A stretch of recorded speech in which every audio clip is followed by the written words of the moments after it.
Major official release details.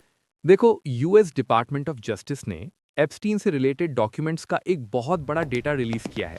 3 million से ज्यादा pages, जो एप्स्टीन फाइल्स ट्रांसपेरेंसी एक्ट के अंडर आता है। इस मटेरियल में emails, court records, interview notes, हजारों इमेजेस और वीडियोस शामिल हैं।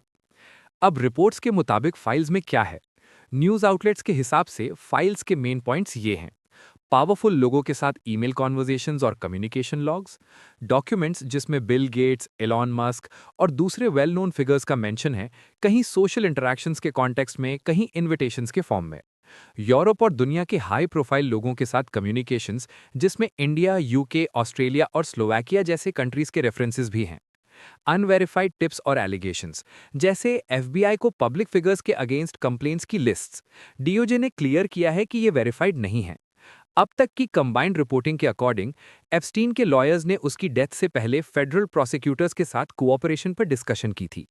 ईमेल्स से पता चलता है कि एलॉन मस्क और एप्स्टीन के बीच कॉन्टैक्ट पहले बताए गए से ज्यादा था, और एप्स्टीन के कैरिबियन आइलैंड का इनविटेशन भी था, जिसे मस्क ने एक्सेप्ट करने से डिनाई किया है। फाइनेंशियल रिकॉर्ड्स कुछ कनेक्शन सजेस्ट करते हैं, जैसे एप्स्टीन के कन्विक्शन के बाद पीटर मैंडलसन को फंड्स मिलना। मीडिया ये बार बार क्लैरिफाई कर रही है कि फाइल्स में नाम आना गिल्ट या लीगल रॉन्ग डूइंग का प्रूफ नहीं होता। कुछ फाइल्स में इंडियन और ग्लोबल पॉलिटिकल फिगर्स के साथ ईमेल्स और कॉन्टैक्ट्स भी हैं, जिससे इसका इंटरनेशनल इंपैक्ट बढ़ता है। नए रिलीज फाइल्स में एक एफबीआई कॉन्फिडेंशियल सोर्स का क्लेम है, जो वेरीफाइड नहीं है, कि एप्स्टीन में अलिजिडली व्लादिमीर पुतिन जैसे लीडर्स का ऑफशोर वेल्थ मैनेज किया। इस पर स्ट्रॉन्ग कैविएट्स और डिनायल्स भी हैं। अब रिपोर्ट्स पर रिएक्शंस और कंट्रोवर्सीज।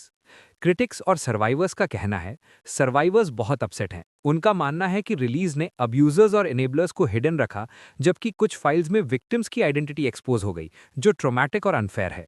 कुछ लॉ मेकर्स का कहना है कि 6 मिलियन पॉसिबल पेजेस में से सिर्फ आधे के आसपास ही रिलीज हुए हैं, जो ट्रांसपेरेंसी और रिडैक्शन चॉइसेस पर सवाल उठाता है। डीओजे ने हजारों फाइल्स वेबसाइट से हटा दी, क्योंकि रिडैक्शन एरर्स की वजह से सेंसिटिव विक्टिम इंफॉर्मेशन एक्सपोज हो रही थी। रिपोर्ट्स क्या प्रोवाइड नहीं करती?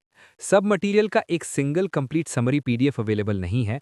फाइल्स अलग अलग पेजेस, डॉक्यूमेंट्स, इमेजेस और वीडियोस के फॉर्म में डिफरेंट डेटा सेट्स में पब्लिश्ड हैं। लीगल कंक्लूजन्स या एलिगेशंस की वेरिफिकेशन नहीं दी गई है। रिपोर्टिंग क्लियरली कहती है कि फाइल्स में होना प्रूफ ऑफ रॉन्ग डूइंग नहीं होता। रिपोर्ट्स का शॉर्ट समरी। न्यूज़ ऑर्गेनाइजेशंस ने समरीज पब्लिश की है, जिसमें हाईलाइट होता है डॉक्यूमेंट्स में आने वाले बड़े नाम, कम्युनिकेशंस और ईमेल थ्रेड्स, फाइनेंशियल और ट्रैवल रिकॉर्ड्स, सर्वाइवर्स और पब्लिक ऑफिशियल्स के रिएक्शंस। मेन कंट्रोवर्सीज ये हैं: कितनी इन्फॉर्मेशन रिलीज हुई और कितनी रोकी गई, रिडक्शंस विक्टिम्स को कितना प्रोटेक्ट करती हैं या फेल होती हैं, डिस्क्लोजर्स के ब्रॉडर पॉलिटिकल इम्प्लीकेशंस।